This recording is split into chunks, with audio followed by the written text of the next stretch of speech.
This is Software Engineering Radio, the podcast for professional developers on the web at se-radio.net. SE Radio is brought to you by the IEEE Computer Society and by IEEE Software Magazine. Online at computer.org/software. Welcome to Software Engineering Radio. This is Philip Winston with Bastian Gruber. Bastian has more than 10 years of experience developing software, much of it as a freelancer. He was part of the official Rust Async working group and founded the Rust and Tell Berlin meetup group. Today, we will discuss his new book, Rust Web Development. Thanks for joining us, Bastian. Yeah, thank you for having me. I'll just say a few words about Rust to set the context. The Rust programming languages has roots going back to 2006, and the 1.0 release was in 2015. Rust is a systems programming language and is considered a safe alternative to C and C++ without compromising performance. The Stack Overflow Developer Survey has named Rust the most loved programming language every year since 2016. An example usage is AWS uses Rust for its Firecracker system, which powers AWS Lambda, its function as a service offering. And in 2022, Rust became the third programming language used in the Linux kernel, after assembly language and C. So, Bastian, there are many popular languages and frameworks for web programming. Why do we need another one? That's an excellent question, and I get asked this a lot. In my experience, Rust is the first real different language. In the other languages, you could say you move from Python or to Node.js, you move even to Go, but they sort of have the same feel and there's nothing really radical new. With Rust, you have the type system and the compiler. And I think that you also have a whole group of people who come from a Ruby and Node.js, which helped design the language. So it feels like a new beginning. It feels like a very new and fun language to work with. And it's not just a new syntax. It's a new thinking, new compiler. Yeah, it's new. It's radically new. Okay, so you mentioned a few, but what does Rust bring to the table relative to web programming that you feel makes it a viable contender? I think you first have to step back and say, why would I write it in Rust? Because I think the crux about it is it's not really batteries included when it comes to web programming or to create web services, but it has enough to get started. So I think when people try to approach it, they look at which packages can I use if I come from Python or from Go, how does it look like in Rust? And I think that's the wrong approach. I think it helps a lot to look at the type system and the compiler and what this means for the longevity of a software project. It makes it more robust and more easy to work with. And then you can think about the Rust compiler makes sure that your memory is thread safe without a runtime, which both helps in writing applications for the web, because the asynchronous way of writing code is still quite hard sometimes, and Rust makes it safe. And then after you've compiled your application or your web server, it runs very efficient and with not a lot of resources required. So it's both safe to write, to maintain, but then in production, you save costs and you can be sort of sure it's safe throughout its lifetime.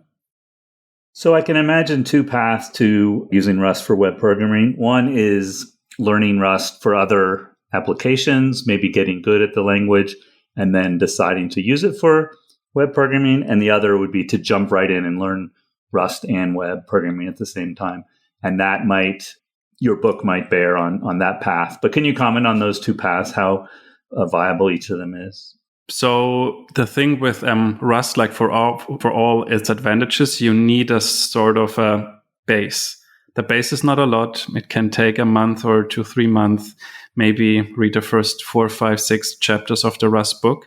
So if you want to jump straight into web programming, you will see that you will struggle more than if you would pick another framework or like language. And this is, you have to get used to how the Rust compiler thinks and wants to guide you. So if you jump straight in, you will get frustrated. But if your mindset is, I have to learn part of the language at least to know why I have to write like a certain way, then you will have more success. If you're super used to maybe C++, if you're used to 3-4 different languages, you might succeed. But if you just have like one stack in your past, I would recommend to learn the language first. Write a CLI application first, and then jump into web programming. And the Rust book, I think you mentioned, is the Rust Programming Language by Steve Klabnik and Carol Nichols. Right. Like you can purchase this book, but it's also open source and free to read in the browser. Sort of like the standard reference on Rust.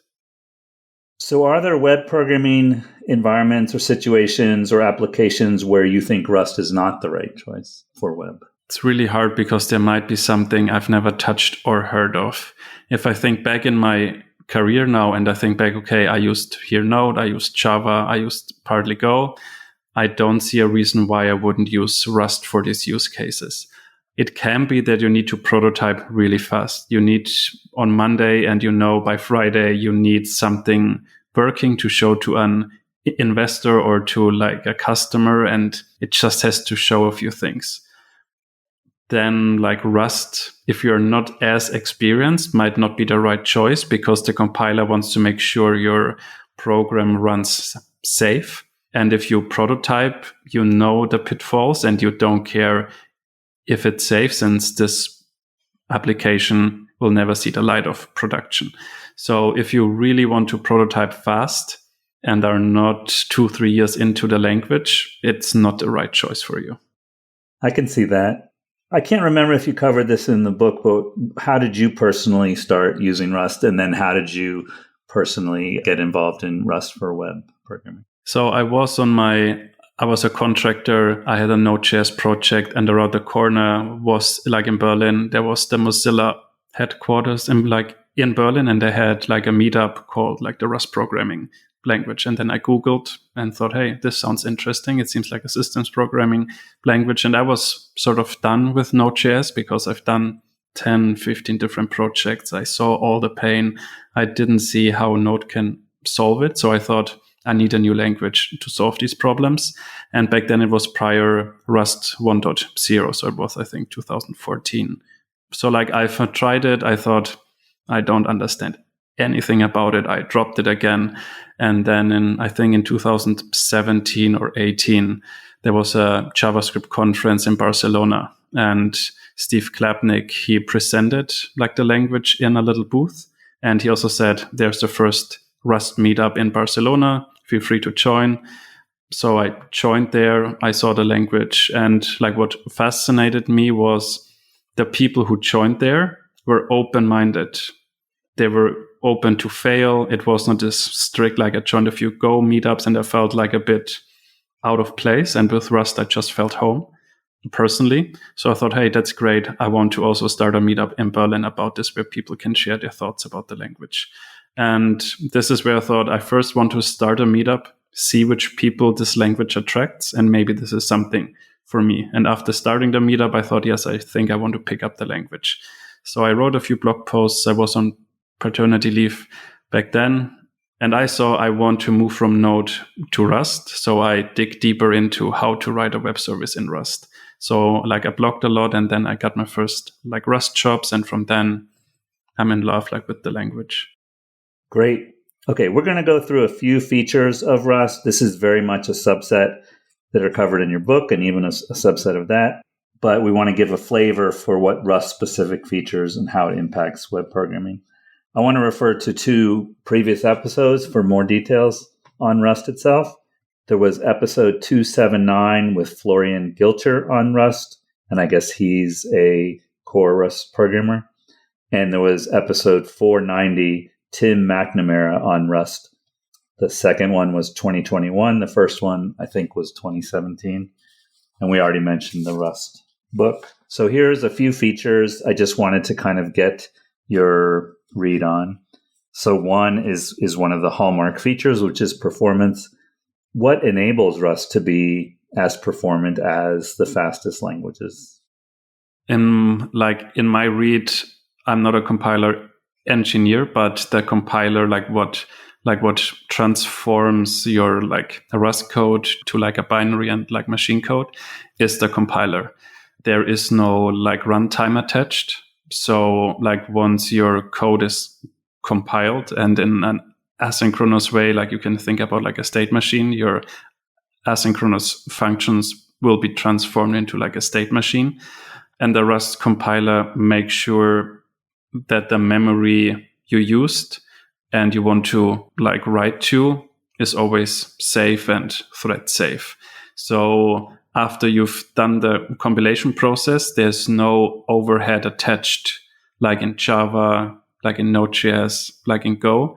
So this makes it very efficient during the runtime because it doesn't need this garbage or this active garbage collection. Yeah, so one of the other features I was going to ask about is ownership, which I think it relates to the lack of garbage collection.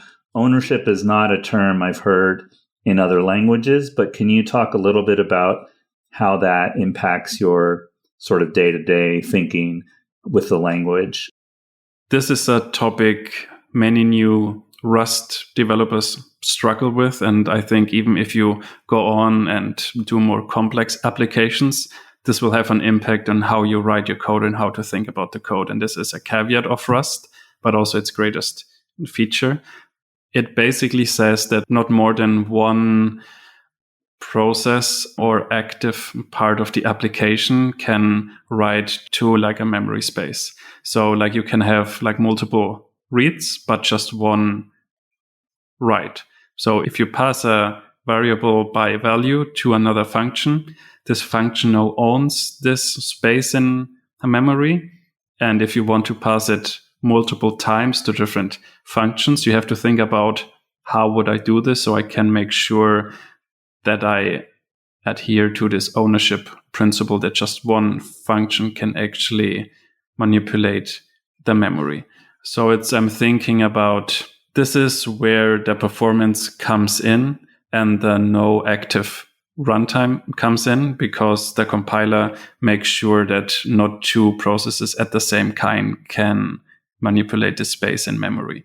But therefore, you have to think a little bit about it. The compiler is going to help you and show you how to do it in a different way. But this has an impact on your architecture of your application. I think we alluded to it, but let's talk directly about safety a little bit. I think people that maybe have never programmed in C or C++ don't fully understand just how unsafe those languages can be. And I think it relates to what do we call a crash in a language? And in C and C++, a crash can be the entire application goes away, or it does something unexpected. It writes to memory, which gets written to disk, and there's garbage. It really can be sort of a catastrophic crash, wherein safer languages, you expect things can still go wrong, but maybe there'll be an exception that you could handle, or maybe Rust has its own term, I guess. So can you talk just a little bit about safety and what that means? So in Rust, it's not possible to have sort of a null pointer. You always you return a result type or an option type, which can either be true, false, or there is something, or there's nothing. And if your function is returning, let's say you want to write or you want to open a file, and this function returns the status of this operation, you can return a result which says, yes, this was successful, or no, I couldn't actually write to this file. And then the other parts of the applications who call these functions have to always deal with these both cases. So it's not possible. And there's a caveat. You can obviously say, I always just cover the success part and don't really handle the not success part nicely. And then you have like a runtime problem, but it will never write into like a memory space you're not allowed to write. So like the architecture of like the types is made so you can always handle the not successful case, and the Rust compiler itself makes sure that you don't write in any other user space memory from other applications. So these are like the safety rails, like which Rust provides. Let's talk a little about the type system, and then we'll get into tooling and then frameworks. So, okay, the first element of the type system I wanted to talk about are structs. So structs in Rust, you can say it's a class or an object which defines like its members. So you can have a struct which is an animal or a dog, and it has certain attributes like name, and also so like all its like member types.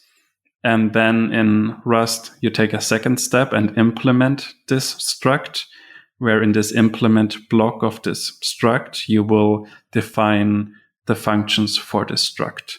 So you define your object and its like members first, and then if you want to attach certain functions to this object, you have an implementation block which is called an impl, and then the struct name, and then you have, for example, like a new function, where in Rust there's no such concept as a constructor, but you can define a function called new, and once you call it, you return an instantiated type of this struct back to the caller.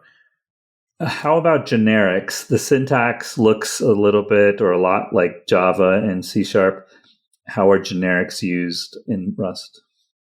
So the power of generics is that you like a term called trait bounding, where you can say you don't really know which actual type you pass to this function. So instead of saying this is an int or this is a string, you can say this is A or B or C. And then you have a where block where you can say this type, I don't know like what it actually is, but it has to implement certain behavior. So if you say, I don't know if it's a string or a number, but this generic has to have the ability to print its context or its contents to the console, or like to form it into a string. So now if you call this function and you say I pass like whatever, but I have to make sure to implement this one function to this type to be able to pass it down to the function. But it's a powerful way of saying I'm not restricting myself to a specific type because your application can grow, but I limit like what I can pass down to with certain traits. And traits in Rust are behavior, like a struct dog can implement the behavior barking and sleeping, but also other, maybe like a cat can do the same, or a giraffe. And once you write this function, you don't really say, I can just pass a dog down. You say, I pass a generic A, and this A has to implement a function called barking and a function called sleeping, and then I'm fine. That was going to be my last topic, was traits. So that's a good summary. So let's get into talking about tooling. One of the things people really seem to like about Rust is the tooling. I'm just going to go through 5 tools and just kind of give us a sense for what they do, maybe with respect to web programming or maybe in general. We're not going to go into detail, but let's just talk about these. So the first one is Rust Up, and I gather this installs the compiler. Yeah, so this like lets you update like the Rust compiler. So if a new like Rust version is being released, and this is done every 6 weeks, you do like Rust Up update, and then you can fetch the latest like Rust version and install it. and you can specify which version you want to work with. You might have a project where you log in the version, like maybe from like last year, because it's not safe for you yet to upgrade to the latest, or you don't want to make sure like it's up to date. So like with also like Rust Up, it's basically your like version manager of the Rust compiler. Okay, and how about Cargo? I think that's the package manager. Can you just kind of say what Cargo is used for?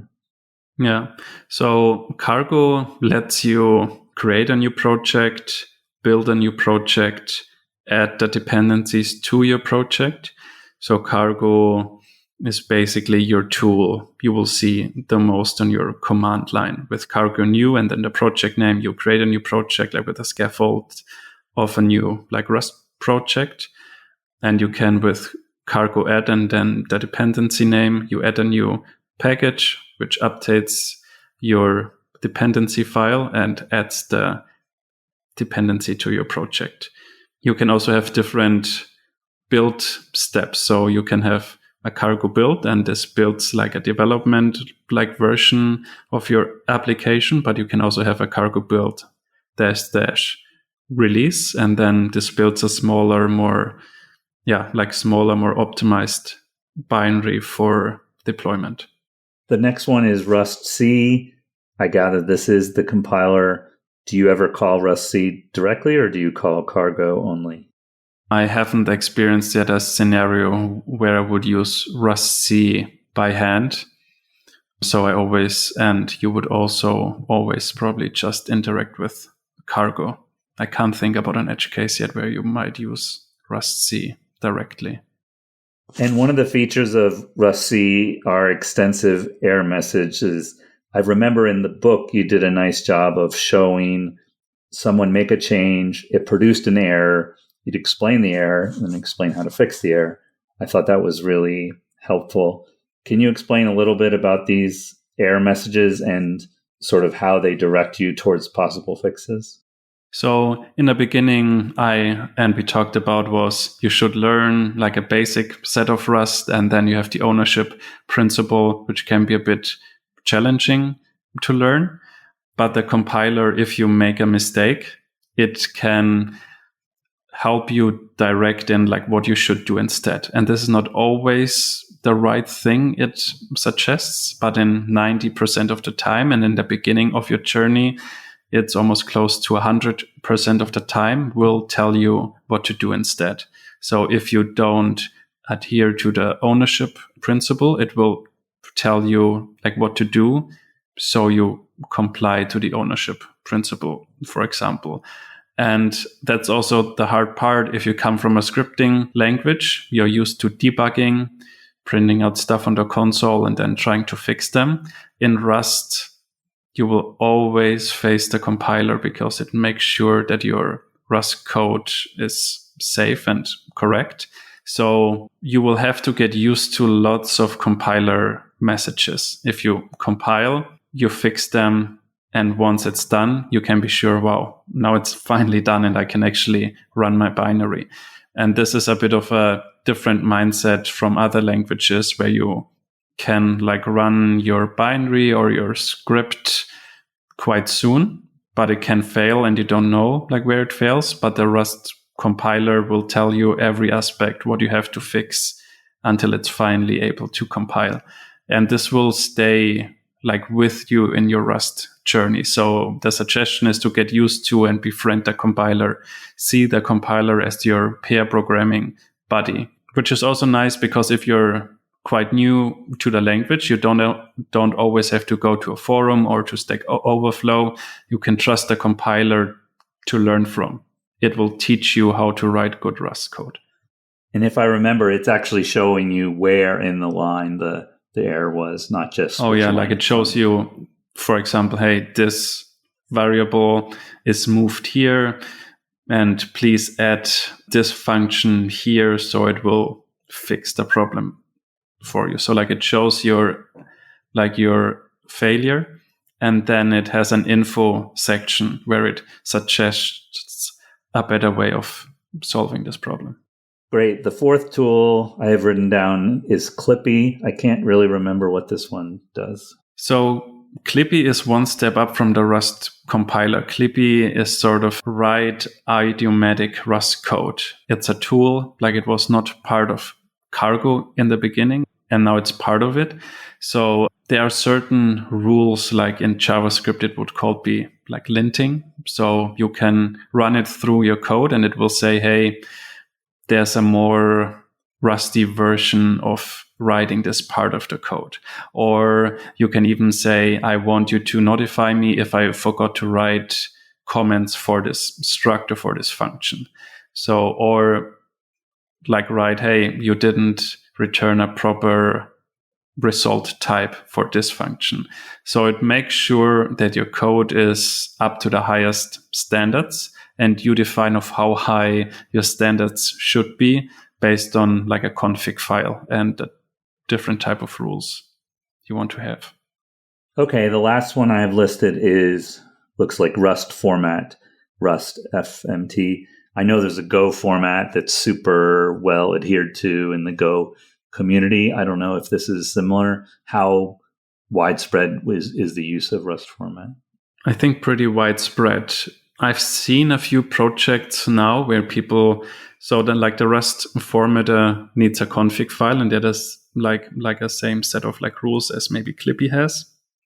But people sometimes forget to use it or don't care. Like what I like, for example, it's able to group your imports for like a file. Like it sorts them alphabetically. It makes sure to group them, or it can even like nest them nicer. So it formats your code to a certain set of standards, which makes it easy if you work in a larger team. You don't always have to comment on, hey, please write this in 2 lines, or please reorder your imports. You just run, or like you in a team, make sure that you all like the same type of rules. You write it in a config file, and then in each commit, you just make sure that you run it once and then it's done. So it's making sure your Rust programs look neat and tidy. I've done Python development with and without a formatter, and I definitely prefer having the formatter in there. It just eliminates a lot of conversations and it just gets things, like you say, looking very readable. So that was Rust features and tooling. Let's talk about frameworks. So web programming in any language tends to involve frameworks because there's a lot about web programming that's similar from project to project, and you don't want to have to implement everything from scratch. So I'm not sure I totally understood, again, all of the roles of the frameworks, but let's talk about Warp, if you think that's a good starting point in terms of what does it actually do, and maybe what the other options were besides Warp today.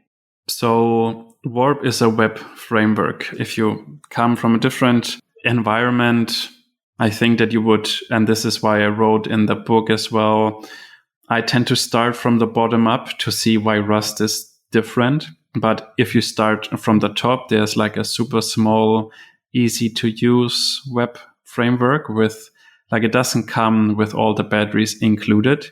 I've used it in the past if you want to write a simpler microservice, which you don't want to have a lot of things included, like you want to be small and tiny and quite fast. So it's like Warp is built on the Tokyo stack. And to understand like the Rust ecosystem, like web frameworks, you have to understand that like Rust doesn't come with an HTTP server, or it even doesn't come with an abstraction for HTTP, because it tries to be like a systems programming language. It wants to be as small as possible. It decided to not to implement an abstraction for HTTP. So you need the ecosystem to help you out with writing like a web application. And for this, and even to implement asynchronous code functions. So like Warp is built on sort of like the Tokyo stack. So if you go one level down from a web framework, you need an HTTP server, which can run and accepts HTTP requests or TCP requests, and then it transforms it to HTTP like messages. And like Warp is built on top of Hyper, which is an HTTP server implementation in Rust. And for it to work asynchronously, and then we go like one level down, you need a runtime. In like Node.js, you have V8. In Go, you have their own Go like runtime. And in Rust, there's no runtime included. And the runtime means some form of threads or threading, or how to make sure to not to block if your web server gets one request, that it blocks the other 10,000 like it might get at the same time. So you need a way of telling the processor, let's work on this if you have time, and I save the work in some way, and you tell me once you have time again to make work on this, and then I pass it on to you. And once you're done, please notify me, and then I can do my part as well. And in Rust, the standard runtime for this is Tokyio, which implements this asynchronous thinking like mindset on top of the Rust language. And there are certain tools built on this Tokyio runtime, like which is Hyper as the HTTP server, and then there's Warp as the web framework. So like whenever you use a web framework in Rust, you always also have to include which runtime you want to use. It's not as easy. Well, it's, I think, still pretty simple to have a second dependency to your web framework, and this will be most of the time Tokyio as the runtime. Great. Some other frameworks, I think, were Actix Web, Rocket, and Axum. Are those strictly peers of Warp? Are they just one-to-one replacements, or are they different altogether? So with Actix, I think it's a quite popular framework, and this is a very much batteries included type of framework. If you want to start a complex web application and you know you need authentication, you need all the safety like measures you know you will need, you might tend to use Actix because there's a lot of buzz around it. There's a large community around it. Many people are using it. So it's a safe bet and not to write everything by hand, but you can depend on Actix to already have something for you. With Rocket, I think the development like went a bit on a pause lately, but I'm not so up to date. It's also very much a batteries included framework, but it uses macros quite a lot. And macros is a feature in the Rust programming language, which you annotate a piece of code and the compiler will transform this piece of code with whatever it's in the macro. So like the macro takes your piece of code and will transform it. And there are not many rules what a macro can or cannot do. And so there's a lot of like magic behind the scenes, which you either like it or you don't. And then there's Axum, which feels a bit like in between Warp and Actix. It's more, I wouldn't say easier to use, but it's more from a mindset. If you come from like Node.js, you might find it's easier to think and read about it. So it's an in-between choice. If you're not too afraid to like write like a middleware yourself, or if you're not too afraid or like experienced enough to do a few things yourself, then Axum is a perfect choice with big enough, but not too big to include too much magic. So the book uses Warp. Is that a reasonable decision for production, or was it chosen mostly for the teaching aspect? So I personally used it in production. The book started with Warp and Axum wasn't out yet. I didn't want to choose Rocket or Actix because of the teaching part of the book, because I think it has too much included and I want to be as close just to like Rust and the concepts as possible, and don't want to teach too much about the web framework because it can change and then the book has to change in half a year again. I would maybe choose Axum now, and Axum came out after I was 6 chapters in. I talked to the maintainer of Axum and said, hey, how long do you think it will be until this is final? And then it was clear that I'm not going to rewrite half of the book now just to use a different web framework. I'm thinking about updating it or do like a web series of how I go through the book and update it to Axum. But I would say that I would use Axum now for the book. But Warp is perfectly fine for a production environment. You just have to know that you have to do a lot yourself if you want to use it for a complex application. If you just have a smaller microservices, which itself, for example, fetches a few external resources and parses them and gives them back, like Warp is perfect for this. Okay, that was a pretty good overview of frameworks. Now let's talk about essentially making our first web server, I guess, walking through the steps. Obviously, the book is going to have a lot more detail and a lot more code, but just kind of hinting at what we're doing here. So I guess the first step might be just setting up a web server with Warp that serves static pages, maybe, or what would be the very first, or just serves a hello world from the code or something. Is that pretty simple to do? So the first step, as I mentioned, is you need to think about the runtime. You need to think about how or like which piece of code can handle my asynchronous code. So you would mark your main function in this example. You put on top of it, like in the line above, the runtime you're using, like with a hash and just the syntax, like which is like used, like it looks like a macro or it is a macro. And then you would choose Tokyo for it. So you mark your main function as, hey, I'm using the Tokyo runtime. So in a subsequent process of the application, I can write asynchronous code. So you would include Tokyo and a Warp framework to your dependencies. And then, you start, or like with Warp, you start a server, and like what Warp is doing is it has like the filter concept. So each incoming HTTP request can get sent through a certain amount of filters. And the filters will check, is it a request I can parse? So with Warp, you, for example, can say this incoming request.get, and then you write the path you expect the get request is for. So if you have a get request at /hello, but you expect in your path filter /hello world, the filter would not be triggered.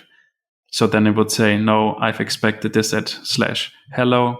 The HTTP request has the path /hello world. I don't do much like with it. I will pass on this request. So like you have to make sure that you add certain filters for your path, for your parameters, and then you can add filters like what you want to do with it. I think you started talking about route handling. That was going to be my next question. So the route, I guess, is like a string from the client with words, strings separated by slashes. And then optionally at the end, you have a query string, which is the question mark sort of value equals. So can you talk a little bit about how the route handler deals with dynamic paths or query strings or anything? So the one important part about this filter system is always you first have to tell like Warp what to look for in this certain filter. So like one route is a combination of the filters, and they are added like with an AND keyword. So you have to say if it's a put, like a get or like a post or something, and then you say which path is this put for example.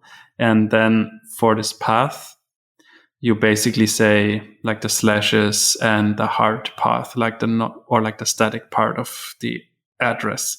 And you can say /questions/users, like which is like a hard path. And then you have like a parameter filter for it as well. So if you add this like with a .end after the hard path, you can say I'm expecting like a parameter. So for example, if you want to update a certain question and you expect the path has an ID, you will say after the question or after the static path, you add a .end. And then you say this has to be like a parameter. And you can give it like a type for your application too. So you can say, I want to parse this parameter as a string or as a number, for example. And then you close it with a end and then path end. So if you now forget to add the parameter in your request, this filter will not be triggered. Like that's the important part. And then it says, no, like I've expected at this static path, like with a parameter. If I don't get a parameter, this filter is not triggered. And then you can write a recover function for all like the requests which were not caught by the filters. And the query parameters, that gets converted to a hash map. Is that true? So you can dictate for like Warp or for your route handler. So in the path, in like the parameters part, it will convert this parameter to a type and pass it as this type to your route handler. So if you say, I'm expecting a hash map or a string or something else, this filter will try to convert this parameter in the path to this type and pass it as this type to the route handler. So we started off by talking about a web server, which generally is going to be returning HTML. You have another chapter in the book, I think, focused on REST APIs. What are some differences there? And I think part of that section talks a lot about types and creating your own types. So as like with Rust being a type or like a strictly type language, you have to, before you can work, or if you get a request into your like web server and you expect in the body some form of JSON, if you want to work with this, you have to tell your like web server, like what's the type I'm getting from this request. You can just work it as like a byte stream. You can try to convert this whole thing just into like a string, like a byte string. But you can also say, this is a JSON and it has to look like a struct. And we talked about structs in the beginning. And there's a neat little tool called Serde, which can automatically deserialize and serialize, for example, JSON to this struct. So if you want in the book, for example, add a new question to your database and you add this question as a JSON on this HTTP request, you can tell in your Rust code now that please transform this JSON to this struct. And this is done in one line. And you can annotate, or you have to annotate your struct like with a macro from this tool called Serde. And then your compiler automatically knows and tries to convert this JSON you're getting to this type. And if there is a mismatch, it says, hey, this ID, you told me that's a number, but it's actually a string. I fail. So this gives you already, after the request comes in, some hard struct, like some hard types to work with. And with these, you can have in the route handler, after the filters are done, you can say, I'm expecting for this route handler in the parameter, a type question, and the type is your struct. And then you can work automatically like with this struct in your like Rust code. So this transformation from struct to and from JSON is beautifully done, because now you can also compose a new struct and just return it in Warp. And Serde makes automatically sure that this will be transformed into like a proper JSON. And this is all done just in one line. So this makes it really beautiful and really safe to work in a web environment for an API in Rust. Okay, yeah, I can see the difference between sort of picking through the JSON field by field, potentially finding or potentially not finding something you need versus upfront converting it to a type. And then you know at that point that it has everything. That seems like a nice way to go. In the REST API section, you did talk a little bit about thread safety. I don't think we can get into detail, but I just wanted to mention this RC and ARC template functions and just what do people need to know about them if they're going to go learn about them later. So next to the borrow checker, which you need to get used to when writing in Rust, another concept or like another maybe a barrier is that you have to dig a little bit deeper because Rust doesn't have a runtime. You have to think about what does it mean to that different processes and threads have access to the same data. If you have an in-memory storage, you have to think that like multiple threads want to write to the same memory space when you run like a web server. So you have to think about how do I pass data, and I want to make sure that just one active function or process is able to write to this like memory space. And in like Rust, you usually do two things here. So you would use, and here comes like the thread safety and like the borrowing at the same time, because now it's a bit complicated to know when should Rust drop a value. If you have like a local storage and you pass it on to like a function, and then like Rust thinks, okay, like after this is done, I can drop it because no other function is gonna use it now. But in an asynchronous way, you might have hundreds of thousands of spinned up threads or like green threads, which use the same like value. So you use a concept called an arc, which saves the amount of functions currently holding this value. Then you can clone it. So if you, for example, have an in-memory storage, like with all of your questions for this application, and you pass it to 10 different like route handlers, you would put this in-memory storage behind an arc, and then you clone this arc, which means you duplicate it.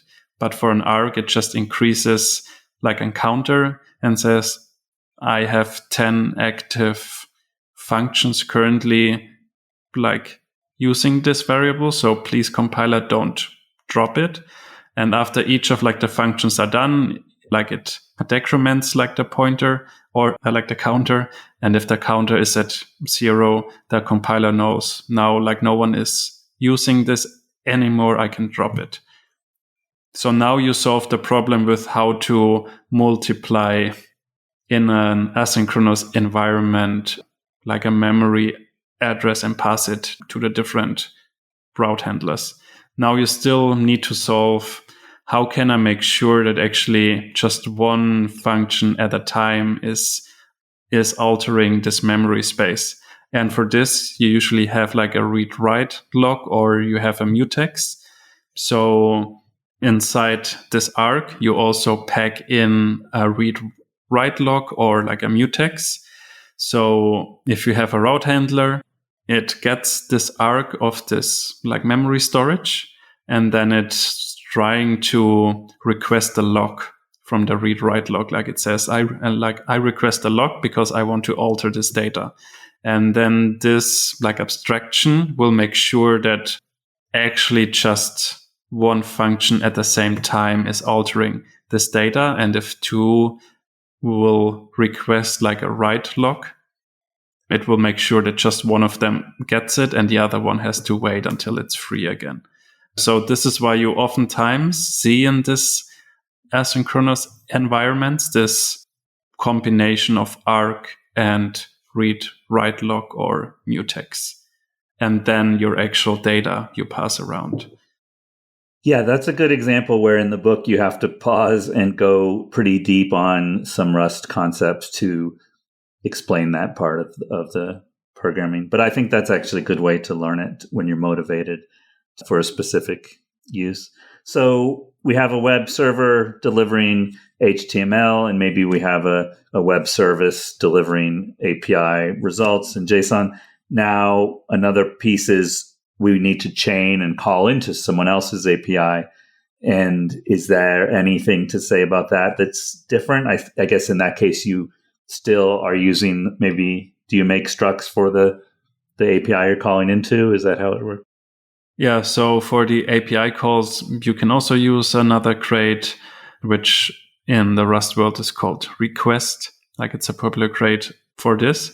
And it's like along the same lines where if you fetch a third-party service, let's say like a weather service, and you want to use this like weather data and you expect a JSON back, the beautiful part about Rust is now that some of these APIs can be quite verbose, and you might get an object back about the city and the latitude and the weather for each minute and for each hour maybe, but you're actually just interested in the city name and for this hour, like the weather data. So in Rust and with mserde, like with like the serialize and the deserialize like macro, like this one line on top of it, you don't need to type out the full response. You can just say this struct, let's call it weather, just has a name and a temperature and a date. And then it's perfectly fine to parse this incoming JSON to this one struct. And it will just take those fields out you put in the struct. And maybe this incoming JSON has 100 fields, but you just want 3 of them. You just define the 3 you want in the struct, and then it parses them down just to this 3, and the rest will just be neglected. So that's a nice way of not to having too large objects in your code base and too verbose objects. You can just work with the data you want and need.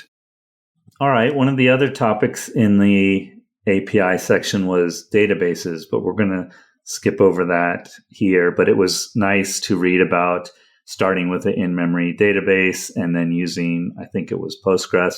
And there was quite a few examples and information there about that. So let's suppose we've got our web service implemented. There's a couple things listed, I think, under cleaning up your code. One of them was the module system, and then logging and tracing and debugging. What can you say about the module system related to web programming or just in general? I think there's like nothing special about it in Rust. It's just a way of grouping certain functionalities together. And in Rust, it's called like a module. So if you start your application and you see this sort of pieces of code belong together and they shouldn't be in the main folder, you can create, for example, like a routes folder where for each endpoint you compose your routes and even maybe have your route handlers there. And then you could create a different folder for it called like routes. You would add a mod.rs file to it. And this is sort of your starting point into this folder. And in this mod.rs file, you write out the file names in this folder. So if this folder has getQuestions.rs, getAnswers.rs, you would write in the mod file pub getQuestions, pub getAnswers. So then other parts of the code can use these pieces of code in this module. In main, you would then say like use and then the folder name and then the name of the module you specified in the mod.rs file. So it's just a neat way of separating out your code, which you just, cleaning up, I guess. For a web API, the different access points, I guess, or the different routes nicely can nicely correspond to modules. Yeah. How about logging and tracing? I'm trying to remember, were those crates, were those third-party utilities, or were they built in? So in like Rust world, in an asynchronous Rust world, there is a famous like log crate, which sort of like works as a facade pattern. So the log crate will give you the log levels as a macro, and then you can use these, for example, info warning in your code. But the actual implementation of this logging functionality is done by another crate. But this second crate is using the log crate as a facade and providing the actual functionality behind it. So if you ever want to change your logging crate, you can change it, but the facade keeps it so you can use the same like lines of code and you don't have to change it. You can just switch out your logging crate without affecting your code base. Now, in an asynchronous environment, logging can get messy because it's not really clear, because different tasks on the runtime will finish at different times and will make work at it at different times. So your logs might be out of sync, or they appear to be at the same timestamp. And then it's hard to say which route handler actually logged this part. And also in the Tokyo ecosystem, there is a crate called tracing, which allows to annotate asynchronous functions and opens so-called spans, like a span of time.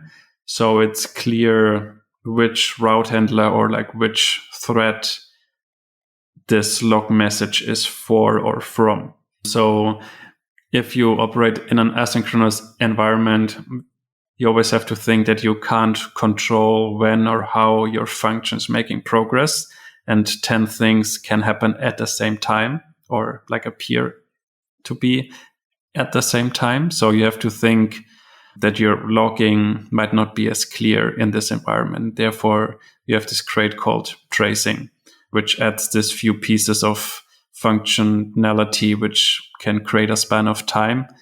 And then it makes it a bit more clear where this log is from which route handler or from which asynchronous function.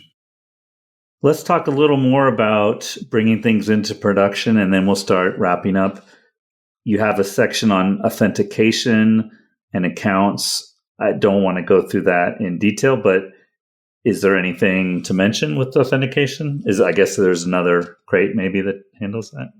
So it depends. It depends on the web framework. And that's a good example. Like with Warp, you have to think it for yourself. In Actix, I think there are a few options, like you can take off the shelf and implement it. And with Warp, you have to think about it. How, like, would I do this? There are some crates, but I found it like it depends on the environment, but it's easy enough to actually do it yourself because you have expected in a header some form of authentication token, like whatever like you use. And then in the book, I just use like a different encryption algorithm, and therefore I use like a library which encrypts this data so I can send it out to the client. But the book shows of how to do it by hand. And even if you might not do it in a different environment, I think it's helpful to know how an authentication actually has to work on a base level. And from then on, there are different crates you can use for different types of environment. I think the book also makes clear that this topic is quite hard to cover in just one book. I think that Manning just has an extra book on authentication just in general. And as we all know, it's like a very critical thing. So this was the reason why I wanted to do it by hand, to show how to do it by foot, so that if you need help or if you want to expand, you know how and why and where to look for it. Okay, something else covered was different environments like debug and release, compiling, and also running inside Docker images. But we're going to skip over those. I just wanted to touch on testing, though, before we start wrapping up. Is there I think there might have been something built in to Rust or Cargo for unit testing, or what's built in there and what do you have to add for testing? So like Rust comes with a test macro and like a few function called assert equal or assert like not equal, or like a basic set of functionality to write like unit tests. So you can use, for example, the test macro for functions. So you annotate a function like with test, and then in your normal production like Rust file, you can just add a few test functions there.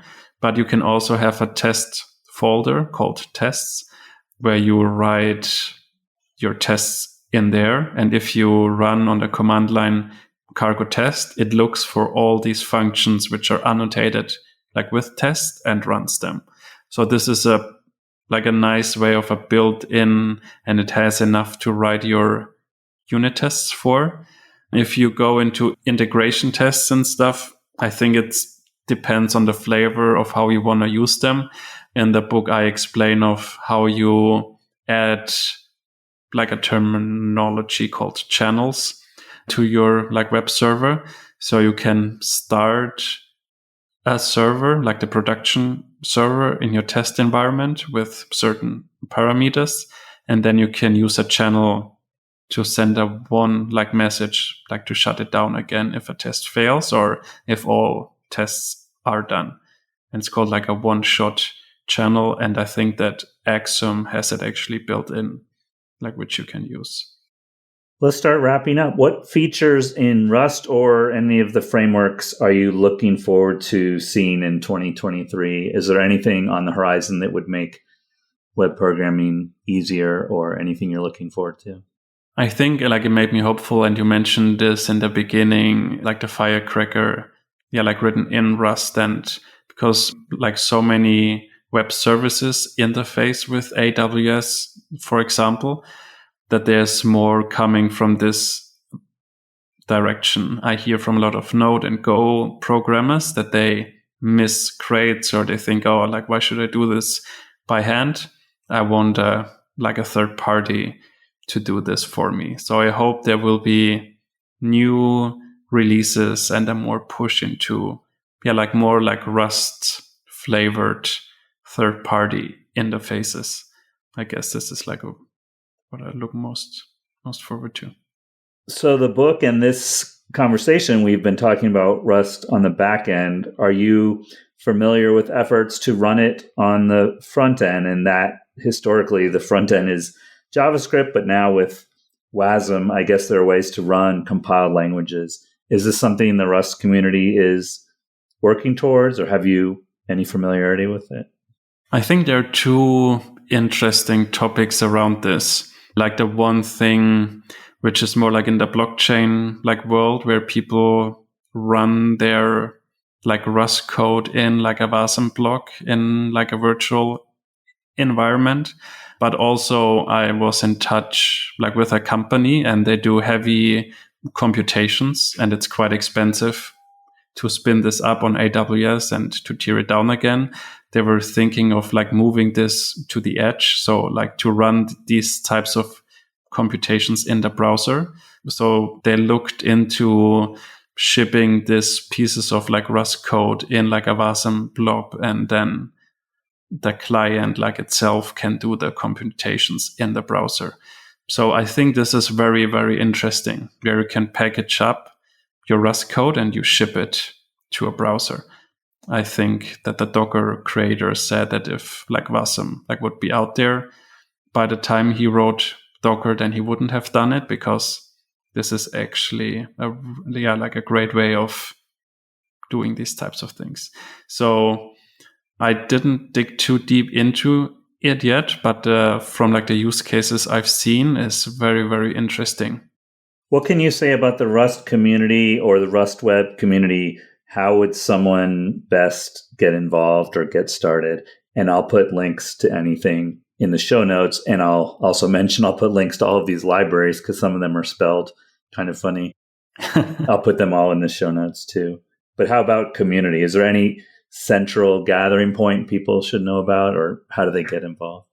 So I think there are like multiple. If you like, my first attempt would always be first look for a meetup near you, or like look for like a virtual meetup in your time zone, because this is a great way to actually hear people from different companies talking about like what they are doing, and then you can chat with real people about your questions.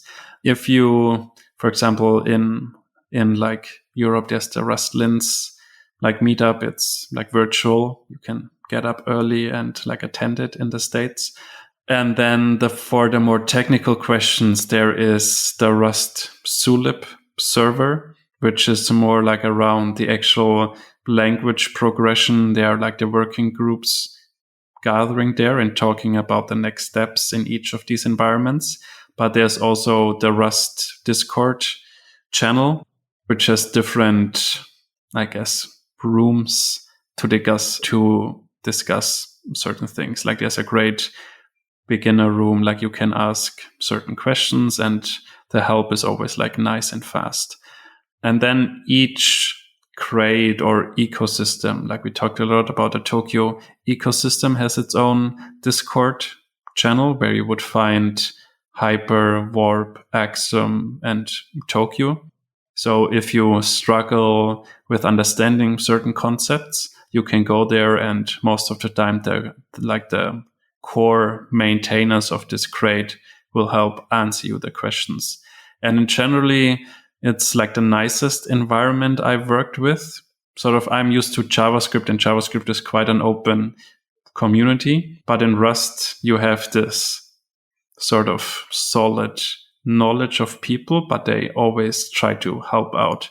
So I would just jump fearlessly into these different Discord servers or onto like the meetups, and they are all super nice and open to the newcomers. Great. I think that brings us full circle to how you got involved in Rust in the first place. How can listeners learn more about you or the book? There's a website called rustwebdevelopment.com. In one word. I published 2 blog posts in the last week. I try to be more active there. I try to publish blog posts there of how to write or like rewrite certain chapters in the book from Warp to Axiom. There are the links I just like mentioned on the front page. So this is the hub, or like the starting hub to get in touch. I'm on Twitter, and there's the Twitter link. I'm on like Mastodon there too. And if you want to get in touch via email, you can reach out to foreach@me.com. Great. I will put all that in the show notes. Thanks for your time today, Bastian. I enjoyed reading the book and enjoyed talking to you. Yeah, thank you so much for having me. This has been Philip Winston for Software Engineering Radio. Thanks for listening. Thanks for listening to SE Radio, an educational program brought to you by IEEE Software Magazine.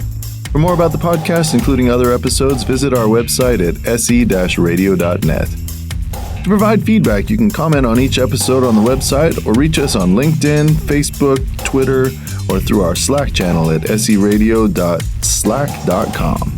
You can also email us at team@se-radio.net. This and all other episodes of SE Radio is licensed under Creative Commons License 2.5. Thanks for listening.